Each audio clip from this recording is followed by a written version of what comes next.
Right. Hi, everybody. Welcome to Self-Directed IRA Saturday. Thank you for joining us. My name is Zach Wilson. I'm one of the IRA specialists here at Quest Trust Company. So before we get started, got to give you the disclaimer. All right. Quest is here to offer as much education as we possibly can. Right. We try to bring you all the latest topics that we can and relevant topics towards what this condition of the market is. All right. But with that being said, it's important to realize the role that Quest plays. We are here to facilitate the transactions within your IRA and offer that type of the education and resources as much as we can. But with that being said, Quest does not offer any tax, legal, or investment advice. So, for those of you who don't know us, a little bit about Quest. We are the largest self-directed IRA custodian in the state of Texas. We have about 20,000 active investor clients all across the country. We have just over $2 billion in assets under administration. We have over 100 employees, 34 of which are certified IRA service professionals. And here's the big one. As it stands right now, we have about $400 million in undirected cash sitting with our clients right now. Now, this represents the opportunity. Whether you're a current Quest client or you're an investor that needs funds to get their deal through, this is where your opportunity lies. But before you make any type of investment at all, what's always the first step is to educate yourself, guys. Check out our YouTube, check out our Facebook, check out our website. We have hundreds and hundreds of videos going over every possible topic you can think of when it comes to investing within your IRA. Right? We go over private money lending. We talk about the basics of a self-directed IRA and even all the way to the ins and outs of a syndication and what that looks like in your IRA. So please use us as a resource for educating yourselves on the types of investment you're wanting to pursue. Now, once you've got the investment tied down and you know what you want to go after, well, the deal's not going to find itself, right? So that's where our networking events will come in. Check out our weekly live classes on Tuesdays at noon. Our self-directed IRA Saturdays, like right now, we have these every Saturday at noon. Also take advantage of our virtual happy hour that happens on the fourth Wednesday of every month. That is strictly dedicated to just networking. All right, we get into a Zoom call with a lot of people. Everyone gets a chance to introduce themselves, talk about where they're from, what they like, or what they are investing in, and possibly if they have an investment lined up, they get a chance to pitch it to the crowd. All right, so please take advantage of all the opportunities that we offer. Now, with all of these available, still our most common one is going to be our self-directed IRA socials on the first, second, and third Tuesday of every month in Houston, Austin, and Dallas, respectively. This is where we bring everyone together in person. You can join it online, but we really encourage you to come in person to get face-to-face networking with all of our other Quest clients. So how it normally starts off is we have a networking for about 30 minutes. Then we usually have a presenter. They'll go on from anywhere from 45 minutes to an hour. And then after that, we allow for some more networking, and we're even bringing back deal pitching. So if you have the opportunity, if you have an investment that you're looking to get funded, or even if you have money that you're looking to lend out, these events are the perfect place to come to pitch your opportunity to other investors. All right. Now, keep in mind that the next one for next month, July's Houston social is not going to be on the first Tuesday. It's going to be on the last Tuesday. And that's because it's our Sizzling Deals social, right? There's not going to be any presentation. It is going to be nothing but networking and deal pitching. So guys, there's no better opportunity. July 26th, if I'm not mistaken, is going to be in the Houston office. Come check us out. But by far the biggest event that we have coming up is going to be our Quest Expo. As there's no better offer, there is no better value that we can give you as a company than this Quest Expo. We're expecting around 900 to 1,000 people to show up. We're going to have around 100 vendors. It's something ridiculous. We have so many vendors and roughly 30 speakers coming out, going over everything from hard money lending, going over syndications, going over fix and flips, adjusting to markets. We're going to go over even inflation and the role that alternative assets play within your IRA. Now, keep in mind, this is not just an IRA event, though. This is for alternative investing in general. So you cannot find a better opportunity to come out and network, come out, educate yourselves. And right now, we extended the early bird special. All right. So if you have a chance to buy a ticket, now's the time. It's $179 for what would normally be a $300 expense. And on top of that, if you notice, get in touch with one of our IRA specialists like me, like Colin. Reach out to us. We each have our own codes. We can actually get you an additional $30 off. So guys, if you have any questions at all, here's how to reach out to me, reach out to any of our IRA specialists. We'd be happy to help you. Now, without further ado, to go over what it's like to be adjusting to the ever-changing real estate market, we have Ryan McCarthy. Ryan, you there? Yeah, I'm here. Hey, Zach, how are you? I'm doing good. How about you?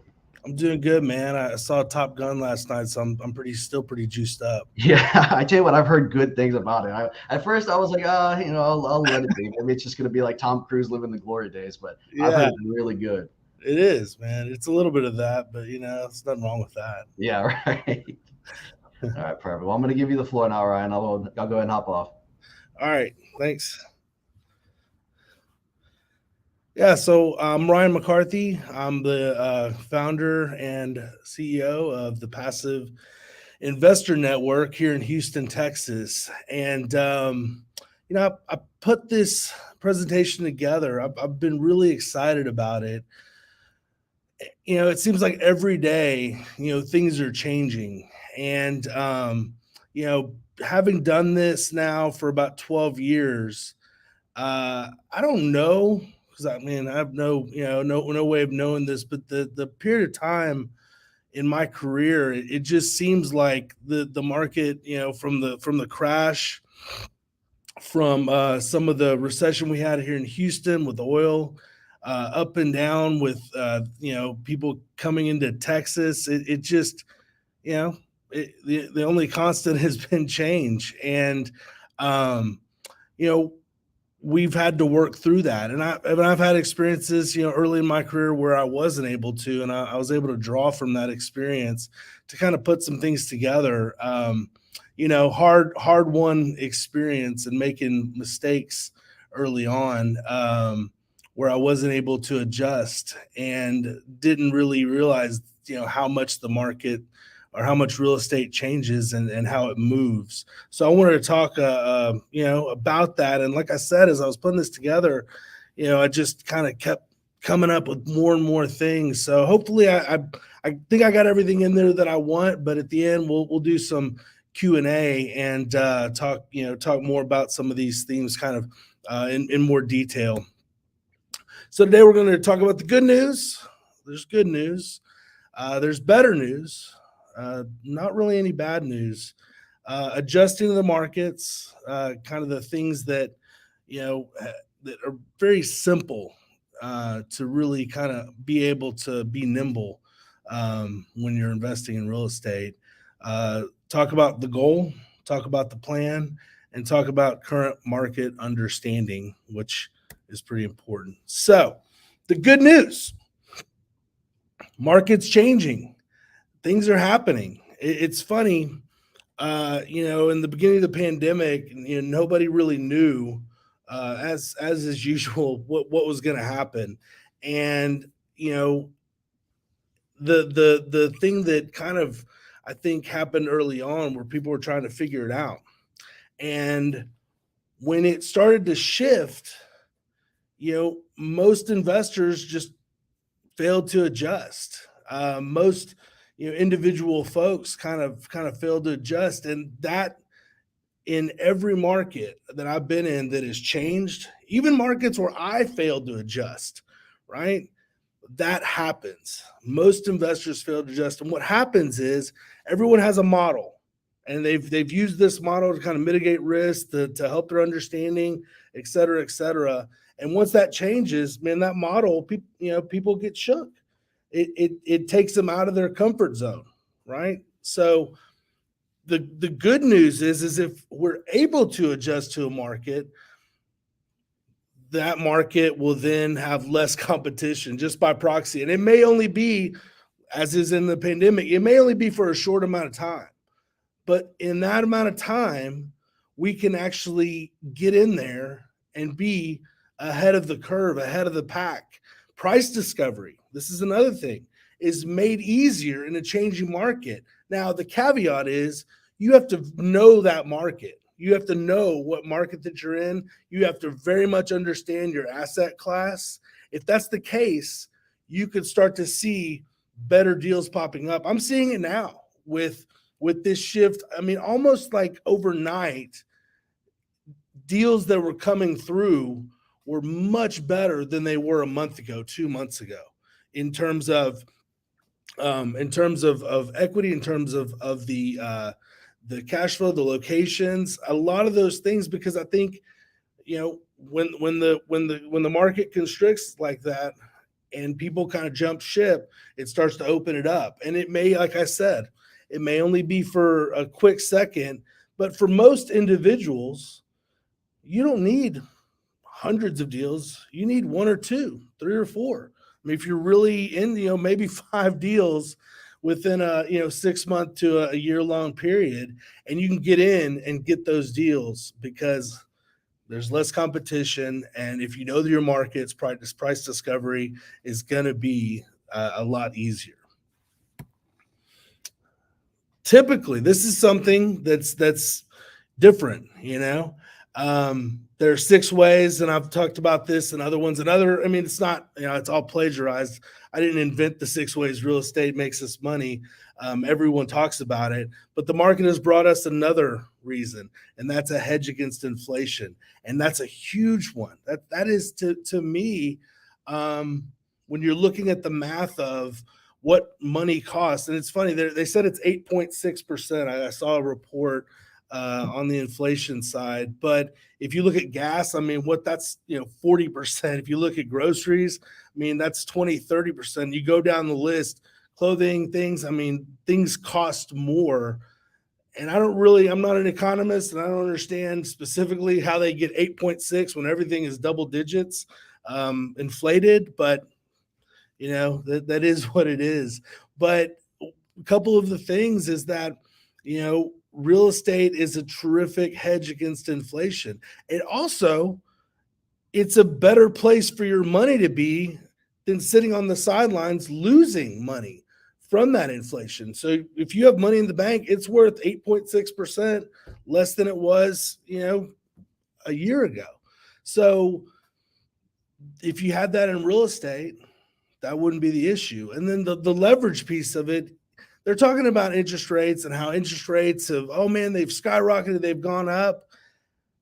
They've gone up from where they were in the pandemic, which was nuts, free money. They've basically come back to where they were pre-pandemic. Now, I don't know, they may go up from there. I think that that's a slippery slope looking at what that could do to the economy, and they may do it. Who knows what the Fed's going to do, right? But in terms of real estate, being able to borrow money at 5-6% when inflation's 8.6%, there's a spread immediately. Forget about the cash flow, forget about the appreciation, forget about the equity capture. We got another way that we make money in real estate. So it's pretty exciting. The better news on adjusting to the markets, this is pretty simple, right? Only 3 things you need in order to adjust. And when I was putting this together, I had the title that was kind of my thinking of my experience, over the last 12 years. And, the only constant is change. But what I know is that there's only 3 things that you need. And I've seen, since I've been helping people do real estate for the last 7 years, I've assisted in probably 600-700 transactions for individuals investing in real estate up to this point. And it's been the same 3 things. Early in my career, it was 3 things that I didn't have. So this is also hard-fought experience on my side, where I look back and I go, my God, I mean, I got lucky a lot. I was in the right place at the right time, making the right efforts, which is luck. But if I had these 3 things, I think, I'd be giving this presentation from a yacht somewhere, hopefully. But, these are the very simple foundations. And if you understand this, and if you're able to assimilate to it, it can be a very powerful thing in your real estate investing career moving forward. So let's talk about it. At Penn, at the Passive Investor Network, we call this the big three: a current market understanding. We talk about, what is the real estate market? Everyone says, "Oh man, real estate prices, they're it's a bubble." Da da da da da. Well, that's part of it. Interest rates are going up, so that means that nobody's going to be buying and pushing. That's part of it. The inventory levels, et cetera, et cetera. What I'm going to talk about here a little bit is how real estate is local. If it's dropping, even in the crash, even in the big crash, 2008, real estate failed in different levels locally. In some places like the coast, there were double digit losses in terms of values, right?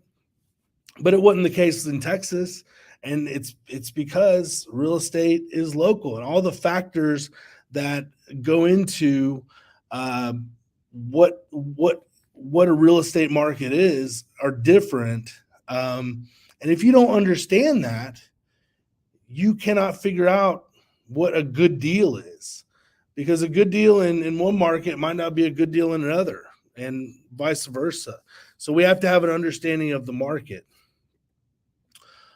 This, I think, is shockingly, and for me personally, early in my career, when I was just a realtor, kind of helping some folks out, brokering deals, not really helping them on the details of it. It's shocking how few real estate investors have a real goal. Now, most people's goal is like, I just want to have some real estate, or I just want to expose my portfolio to some real estate, or I just want to buy 10 houses, or I just want to buy an apartment building. I want to be, in commercial real estate. Those are all hopes and dreams, and they're good aspirations. And probably, anybody who's done that, over the last decade has probably did pretty well. But to my point earlier, when I was talking about when I first started having these big three, I didn't have a very specific goal. I literally just wanted to buy real estate because I thought it was a good idea. And I think that's for a lot of people. They just want to get in real estate because it's a good idea. But that takes away from what can be. If you have a specific goal and work towards that, and the understanding of the market, now every decision is predicated on what that goal and reaching that goal. So as these markets shift, as things change, as the out of pocket on these deals goes up, as cash flow goes up or values go down, doesn't matter. If you're sticking to your goal, you have a true north, and you're not rudderless in any market, because you know where you are and you know where you have to get to. And then taking action, probably, I think if we looked at it overall, the vast majority of why people don't reach their goals or anything in real estate is because they don't take action. They sit on the sidelines. And really what it comes down to, it's fear. It's the fear of the unknown. And that's, that drives us out of a lot of different things. But real estate, I think for me, maybe because I'm close to it, I watch people, they're fearful and they're not willing to take action along those lines. And most of the time, what I see here at Penn, it's because there's no plan. It's very difficult. And I know this sounds pretty easy to say. I mean, it's obvious, but I think if as an individual we think about this, if we have a plan, it is so much easier to take action. And if we don't have a plan, how can we take action? So these are the big three: current understanding of the market, a goal, a real goal, and we're going to talk about what that looks like, and taking action and executing a plan, putting a plan together and being able to take action along those lines. So the goal, this I think is pretty interesting to me, is that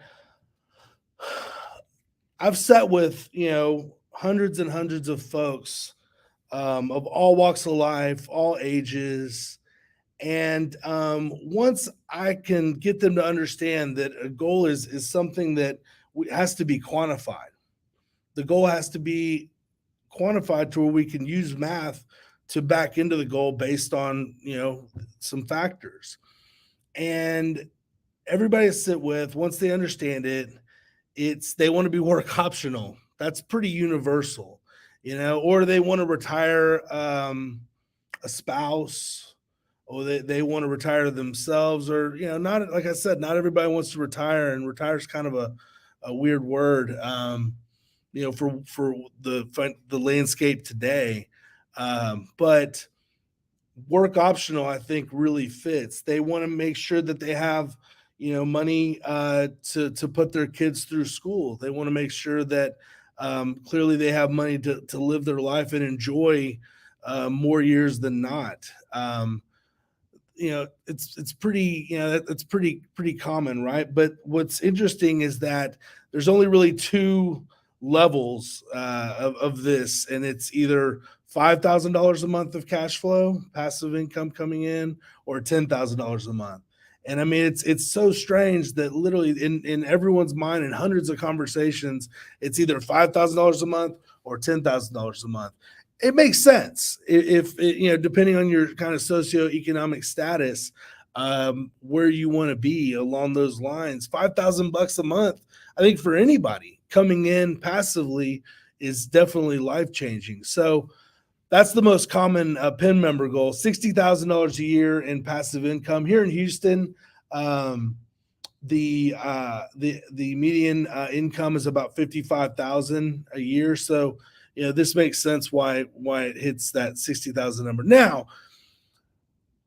because real estate is you have the ability to depreciate the income. $60,000 a year coming in from a W-2 job does not net you as much as $60,000 coming in from from passive income. So a lot of times when we talk about this and they go, okay, I want to be work optional and I want to make $5,000 a month in monthly cash flow in order to be work optional, a lot of times it's actually less.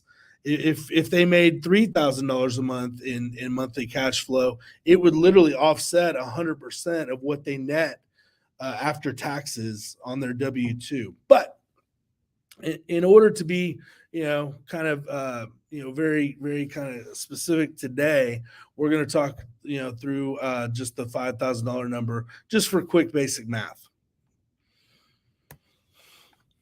So the plan, the play-by-play. Once we have a goal in mind, then all we have to do really is back into the math of what that goal is. I mean, if we want $5,000 a month, then we just need to know how many cash flowing properties that we need in order to get there, right? Very simple. It's not real earth-shattering information, but a lot of people don't do it, surprisingly. So assuming average cash flow is $300 per month on a single family rental, 17 cash flowing properties would get us to our goal of $5,000 per month of passive income. Now, just so you know, PIN deals mostly in single family rentals. So this can play out on any asset class along these lines.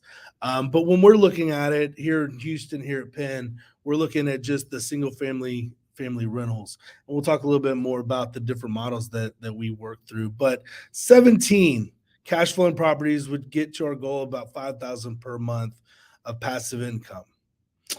Assuming we could buy each property leveraged with $40,000 out of pocket, which is roughly what we're seeing in Houston with the different lenders and the different price discovery in terms of equity, we can get a property for about $40,000 out of pocket, all in.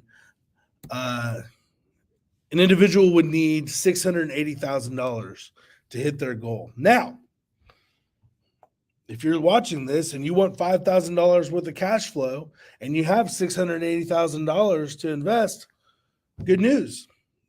You're done. You can hit your goal today if you're willing to go all in and take that risk, you can hit that based on that math. Now, here's what's interesting. Here's where that goal comes into play and is so important. If we don't have $680,000, which most folks don't, I mean that's fact. What do we need to do to get there? Now, here's a mistake that a lot of people do because they don't have a goal, or a lot of people make because they don't have a goal. What happens is they go out and they take a few classes and they hear cash flow, cash flow, cash flow. Well, they go buy a couple cash flowing properties with maybe some low equity, because that's typical. On a yield property, there's not a lot of value, and they run out of money before they reach a cash flow that allows them to actually change their life. Now, a couple of cash flowing properties definitely helps, but if you have an idea of being work optional, we have to be able to back into the math of what that means. And if we buy 2 houses and there's no equity there, we have no way to stair step to get to the point where we're actually moving the needle on our financial situation. I hope that makes sense. It's really important to have a goal so that we can execute upon that, because most people don't have enough money to go buy cash flow properties.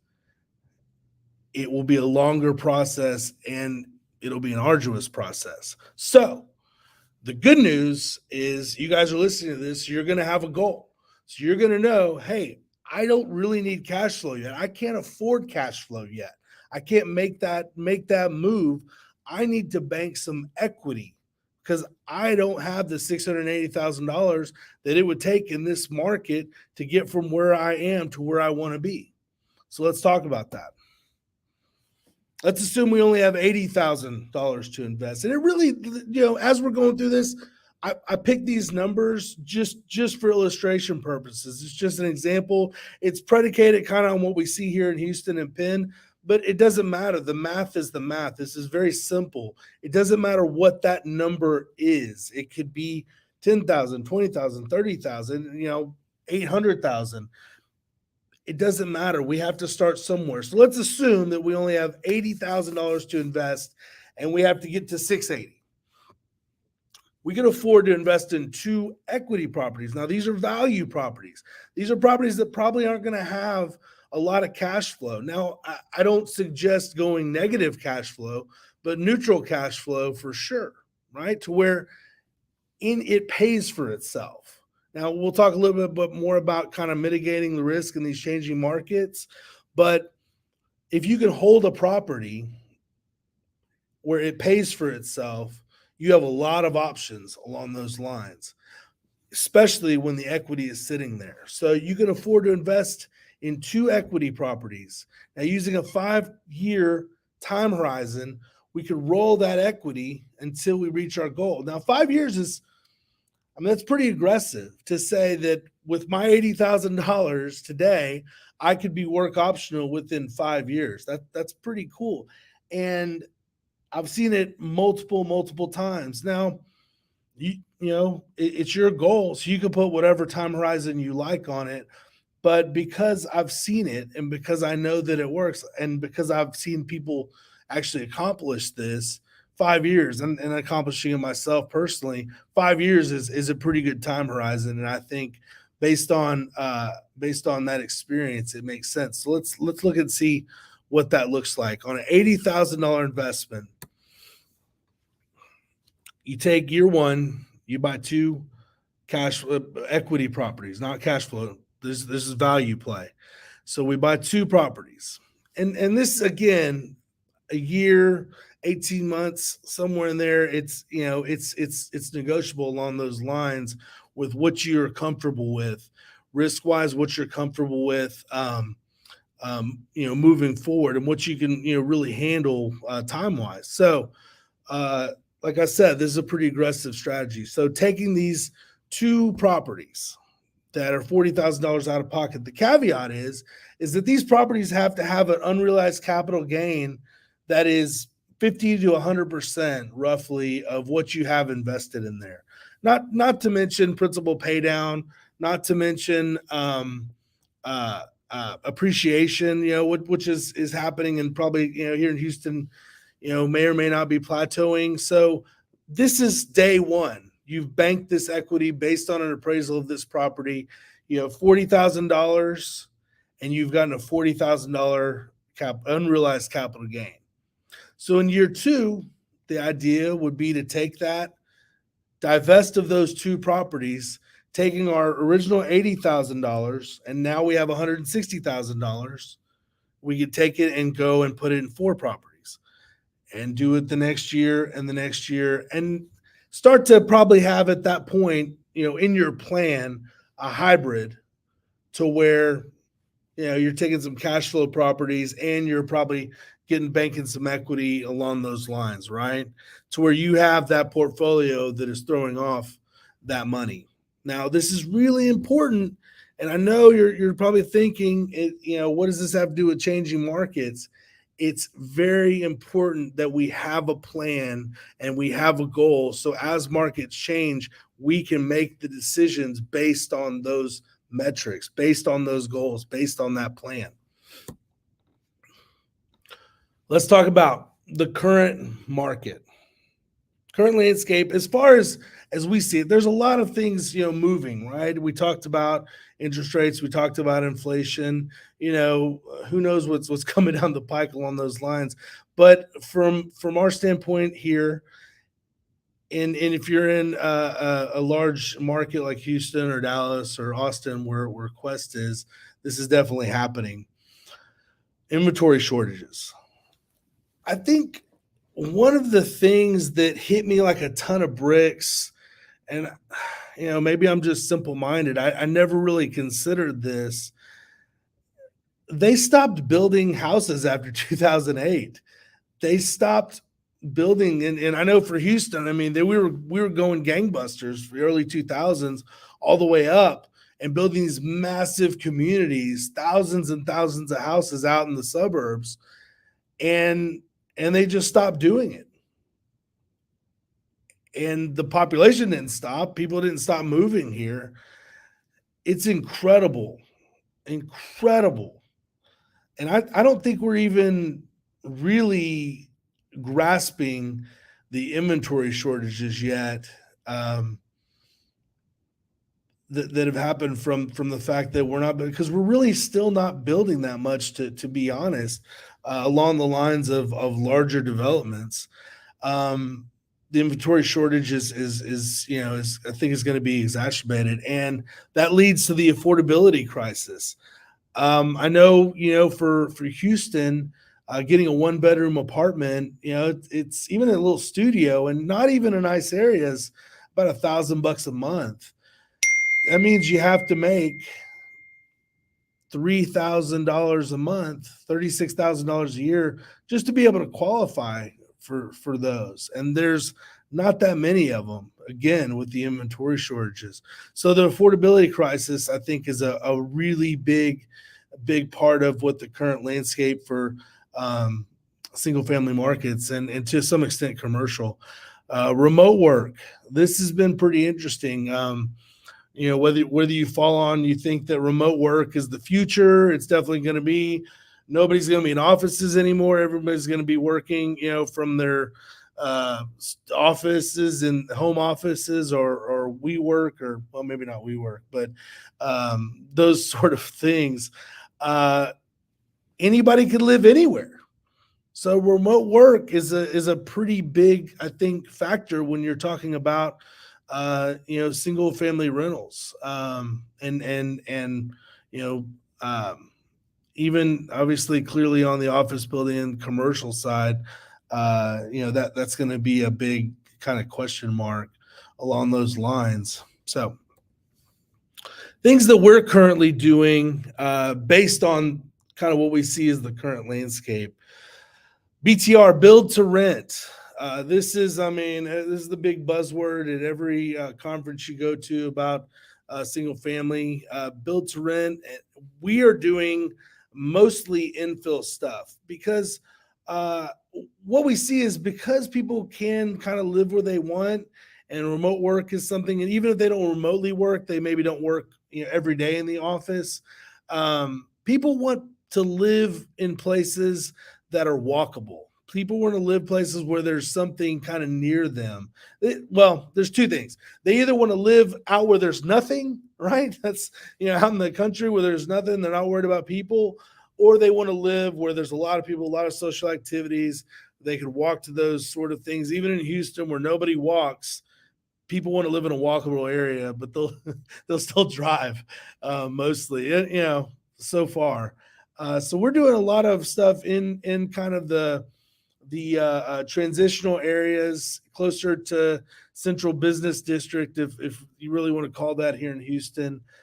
Just infill, build to rent. One of the coolest things that we started doing is about a year ago, we have a strategic partnership with Pad Split, and we started doing co-living properties where you take you have a house and put 8-10 bedrooms in there, and you could rent it out by the room. And I've seen it. It's really, really wonderful to see these folks who couldn't have afforded to live in these areas, and really can't afford to live in like I said, a 1-bedroom apartment for a multitude of reasons. Being able to have a really nice clean space in what usually becomes a really nice community in these co-living pad splits, and they're really cool. We're really, like, we're managing close to 25. I think we have 28 that are going to be online pretty soon. And it's been a really, really cool journey to see that. And I very much think, and SRO, that's going to be the new kind of buzzword I'm starting to see. Single room occupancy, SRO. It's coming. And with the affordability crisis, the municipalities are going to have to wake up to the fact that people need places, and they're going to have to open up. Not here in Houston as much, because we don't have a lot of those issues, but Austin for sure, if they care at all about keeping their city weird or whatever they want to do, they're gonna need to figure out some better options there, and pad splits and single room occupancy SROs, co-living situation, I think is definitely something that we can do as individuals on the outside, not the government doing it. We could do this to stave off that affordability crisis. And then suburban developments, we're doing a couple of small developments, 25, 30 houses, where they're basically horizontal multifamily, which is cool because you get a lot of the benefits of multifamily, economics of scale, et cetera. And then you also get the benefits of single family rentals. And we feel like, these things, if done properly, can be a great vehicle for weathering whatever change. If it's going up, if it's going down, doesn't really matter. We're putting into place something that is making sense, for the long haul, and helping people reach those goals, and very specific goals that they have for themselves. There's a good quote. I love this with Matthew McCarthy. I don't care if you're Warren Buffett or Jimmy Buffett. Nobody knows what's going to happen. Here's the thing. I think, my title was kind of tongue in cheek because of this.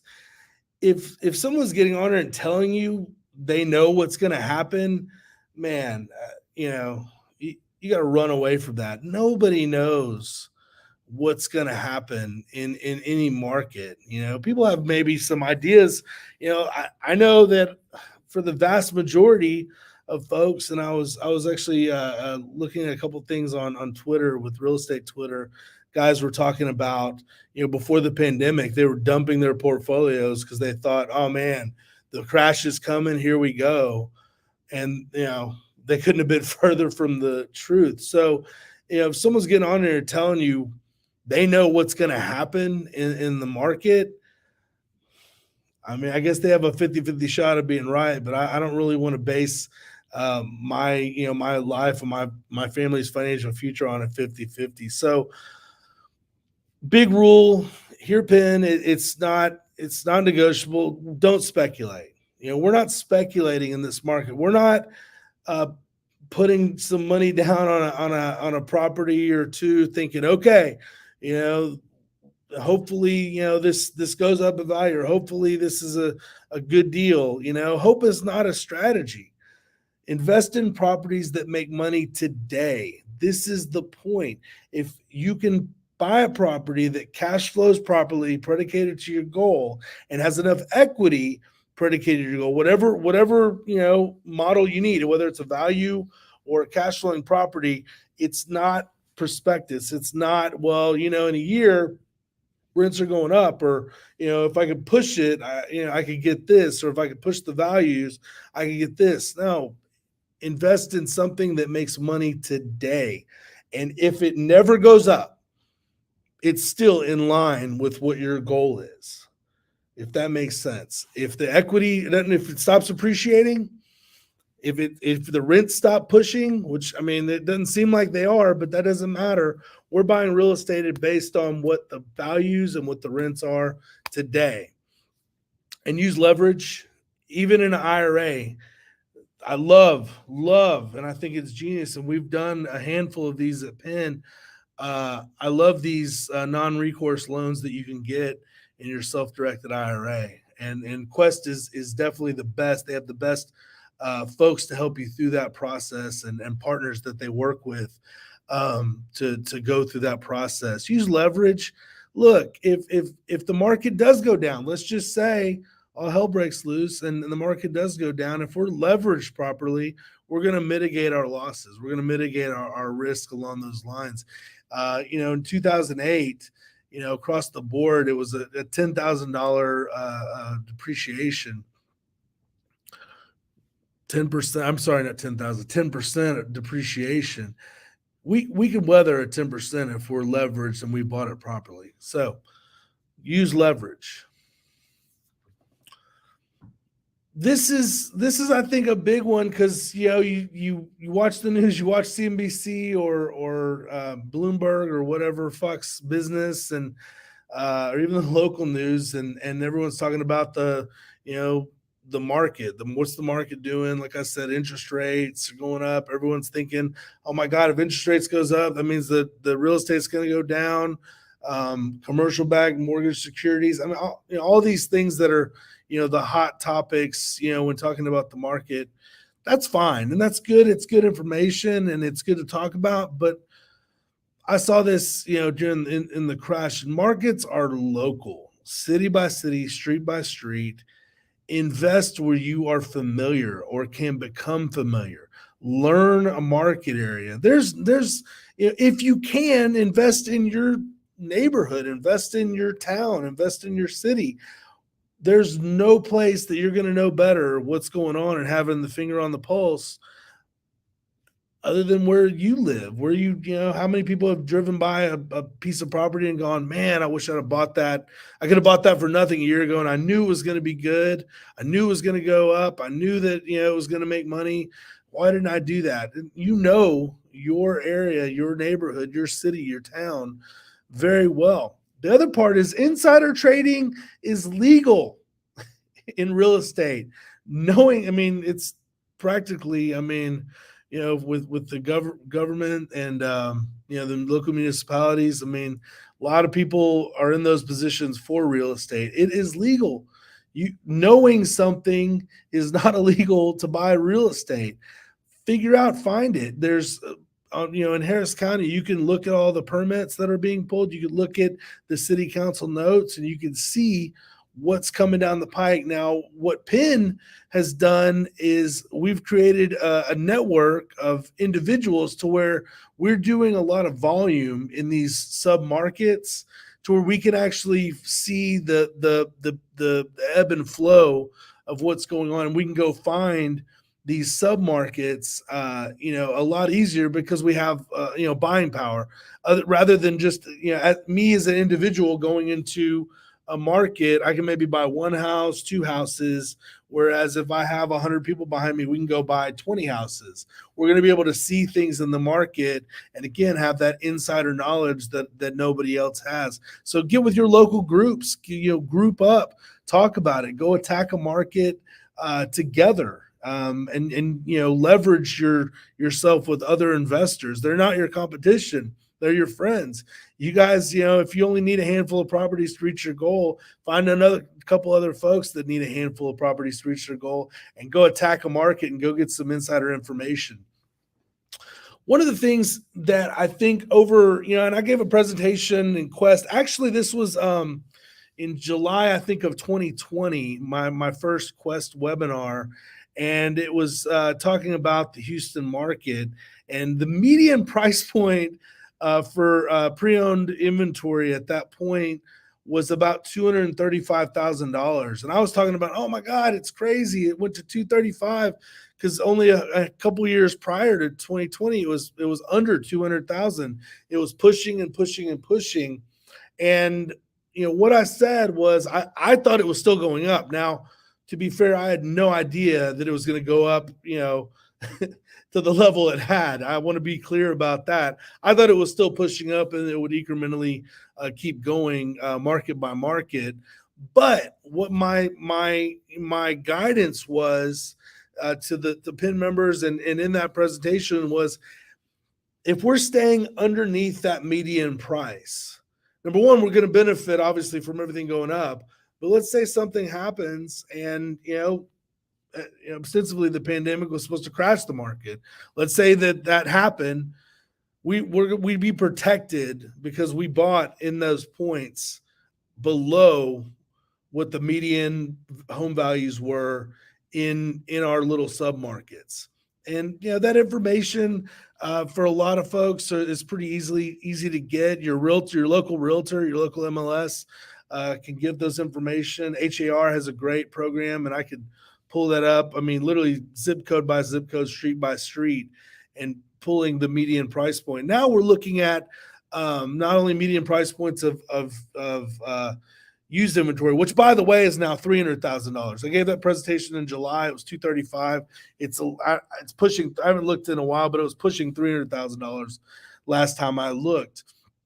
What I understood was they weren't building new houses under that price point or even close to that median. So any inventory that was pre-owned that was under the median price point immediately became very valuable because there wasn't enough of it and they weren't making any more of it.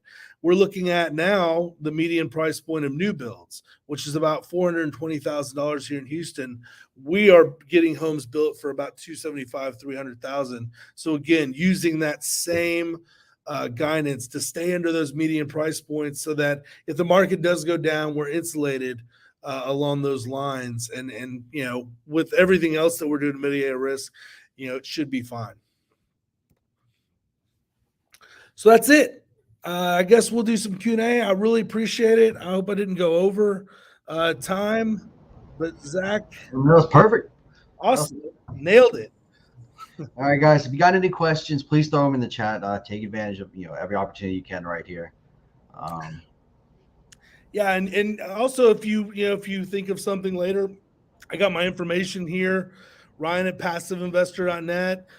If you want to learn more about passiveinvestor.net, you can go to the website there and check it out. And I think we have a link. We have a bus tour coming up next Saturday. So if you're in the Houston area and you want to hop on a bus with us next Saturday and go look at some of the things I was talking about, the co-living pad splits, the BTRs, will actually be touring the city next Saturday. So you can come and get signed up on our signed up for the bus tour on our website. And you also, if you're out of town, you can schedule a consult with one of our portfolio advisors through that website too. But if you just want to chat, you want to ask questions about what I've talked about today, it was a lot. I tried to get through as much as possible, but you can email me directly, Ryan at passiveinvestor.net. Awesome. Thank you so much, Ryan. Mm-hmm. All right. So thanks, Zach. Yeah. All right. So we're going to pull it down. So far, no questions in the chat. I But answered them. guys, if that's it, then you saw Ryan's contact information. Ryan, if you want to throw it, I'm gonna throw it back up there. 1 second. Mm-hmm.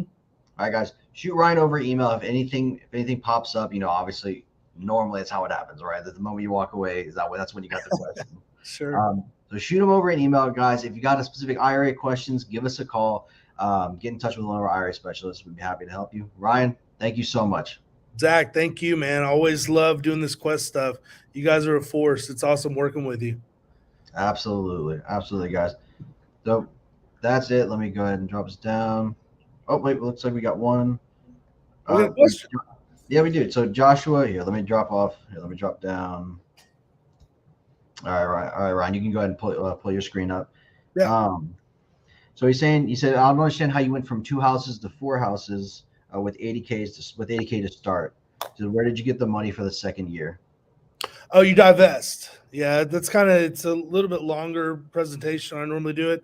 So you take those 2 houses and you take whatever equity you capture, you divest. So in your first year, you have any equity you captured when you purchased the property, any principal pay down over that first year, right?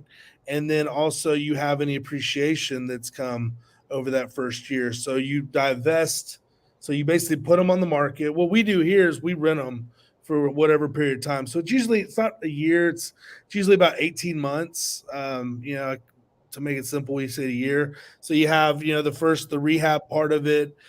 Then you have a 12-month rental, and then you put it on the market and realize that capital gain, realize the principal pay down, and realize the appreciation. So the idea is to take that 80, ideally, and some of the BTR, well, all the BTRs that we've done this year, we've gotten 100% equity capture on those things. So our clients are out 40 grand, but when they divest them, and some people are going to rent them, some people aren't, they're going to just put them on the market immediately based on their goal. And they're going to be able to take their $40,000 and now they have $80,000, if that makes sense. And then he's asking to divest or refinance. Divest. It's a straight divest. Now refinance I like better because I've hated selling every piece of real estate that I've ever sold. I wish I had it. I mean, clearly over the last couple of years, it would have been nice to see those things push up along those lines. But this is the thing, is that this is why it's so important to have a goal, because refinance might be the best answer based on your goal.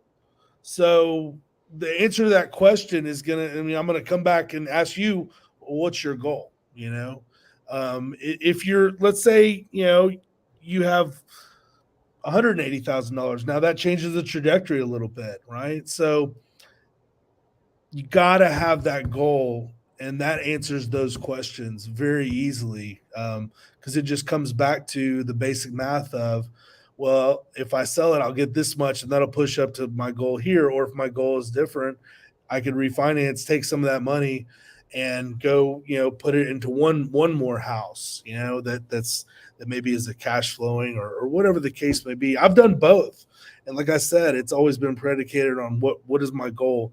What do I have planned for that money? Yeah.